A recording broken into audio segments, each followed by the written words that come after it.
আজিৰ প্ৰতিযোগিতাৰ মাননীয় অধ্যক্ষ মহোদয় আৰু উপস্থিত সদনসকল, আজি মোৰ ভাগত পৰিছে এনেকুৱা এটা বিষয় যিয়ে এখন দেশৰ অৰ্থনীতিক বহুত উচ্চ পৰ্যায়লৈ লৈ যাব পাৰে, যাৰ অবিহনে আমি এখন দেশৰ অৰ্থনীতি অসম্পূৰ্ণ বুলিয়ে ক'ব পাৰোঁ, যাৰ অৱদান এখন দেশৰ অৰ্থনীতি সুদৃঢ় কৰাত বহুত যথেষ্ট।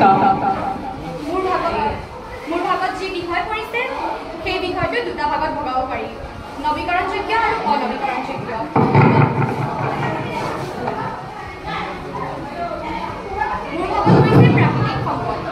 প্ৰাকৃতিক সম্পদ আমি দুই ধৰণে ভগাব পাৰোঁ, নৱীকৰণযোগ্য প্ৰাকৃতিক সম্পদ আৰু অনৱীকৰণযোগ্য প্ৰাকৃতিক সম্পদ। যিবোৰ প্ৰাকৃতিক সম্পদ আমি বাৰে বাৰে ব্যৱহাৰ কৰাৰ পিছতো শেষ হৈ নাযায়, অৰ্থাৎ আমি আৰু এবাৰ আৰু সেইবোৰক ব্যৱহাৰ কৰি থাকিব পাৰোঁ, তেনেবোৰ সম্পদক নৱীকৰণযোগ্য প্ৰাকৃতিক সম্পদ বোলে, যেনে পানী, বায়ু, সূৰ্যৰ পোহৰ। আৰু যিবোৰ প্ৰাকৃতিক সম্পদ আমি ব্যৱহাৰ কৰি থকাৰ পিছত শেষ হৈ যাব পাৰে, অৰ্থাৎ পুনৰাই আমি নাপাওঁ তাক, সেইবোৰক কোৱা হয় অনৱীকৰণযোগ্য প্ৰাকৃতিক সম্পদ, যেনে কয়লা, খনিজ তেল আদি। প্ৰাকৃতিক সম্পদক অইন বহুতো ভাগত ভগোৱা হৈছে, জলজ সম্পদ, বনজ সম্পদ আৰু খনিজ সম্পদ। খনিজ সম্পদসমূহ হ'ল কয়লা, পেট্ৰলিয়াম, জৈৱিক গেছ ইত্যাদি। আৰু জলজ সম্পদসমূহ হ'ল মাছ ইত্যাদি, মাছ, কাছ তেনেকুৱা ইত্যাদি। আৰু খনিজ সম্পদসমূহ ক'লোৱে। বনজ সম্পদসমূহ হ'ল বনত পোৱা বিভিন্ন ধৰণৰ কাঠ, বাঁহ, বেত আৰু বিভিন্ন ধৰণৰ উদ্ভিদ, ঔষধি গছ, লতা, জীৱ জন্তু ইত্যাদি। সম্পদ আমি এনেবোৰ বস্তু কওঁ যিবোৰে আমাৰ ব্যৱহাৰ উপযোগী আৰু কোনো ধৰণৰ ক্ষতি নকৰে। প্ৰাকৃতিক সম্পদ কিছুমানৰ ব্যৱহাৰৰ উপযোগী হয়।